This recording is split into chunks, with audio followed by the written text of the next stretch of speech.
চীনের জন্মহার ইতিহাসের সর্বনিম্ন পর্যায়ে নেমে এসেছে। ফলে কয়েক দশকের মধ্যে দেশটি বড় অর্থনৈতিক চাপে পড়তে পারে। শ্রমশক্তির আকার কমছে, বাড়ছে পেনশনভোগী প্রবীণের সংখ্যা। নানা প্রণোদনা সত্ত্বেও জন্মহার বাড়াতে পারেনি সরকার।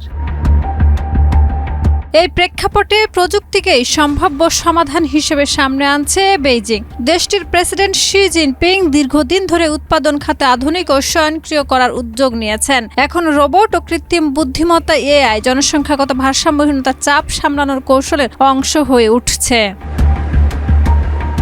Hong Kong university of science and টেকনোলজির সংখ্যাবিদ স্টুয়ার্ট গ্রিটেল বাস্টেন সতর্ক করেছেন, জনসংখ্যা কাঠামো অর্থনীতির মধ্যে অসামঞ্জস্য বাড়ছে। বিশেষজ্ঞদের মতে সঠিকভাবে ব্যবস্থাপনা করা গেলে স্বয়ংক্রিয় প্রযুক্তিতে চীনের অর্থনীতিকে অন্তত কয়েক দশক বড় ধসের হাত থেকে রক্ষা করতে পারবে। বর্তমানে চীন বিশ্বের বৃহত্তম শিল্প রোবট বাজার। আন্তর্জাতিক রোবট ফেডারেশন জানিয়েছে 2024 সালে বিশ্বে স্থাপিত শিল্প রোবটের অর্ধেকের বেশি চীনে বসানো হয়েছে। এতে বৈদ্যুতিক গাড়ি ও সৌর প্যানেল উৎপাদনে দেশটি প্রতিযোগিতামূলক সুবিধা পাচ্ছে।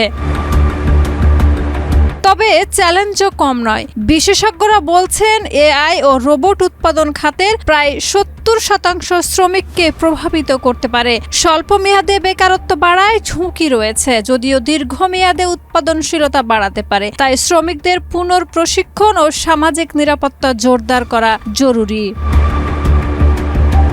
জনসংখ্যা কমার গতি যদি উৎপাদনশীলতা বৃদ্ধির চেয়ে বেশি হয়, তবে শতকের শেষ ভাগে চীন অর্থনৈতিক প্রতিযোগিতায় পিছিয়ে পড়তে পারে। তবে বিশেষজ্ঞদের মতে পরিবর্তনের সঙ্গে মানিয়ে নেওয়ার জন্য এখনো সময় আছে। প্রশ্ন হলো, এই সময়কে কতটা কার্যকরভাবে কাজে লাগাতে পারবে চীন।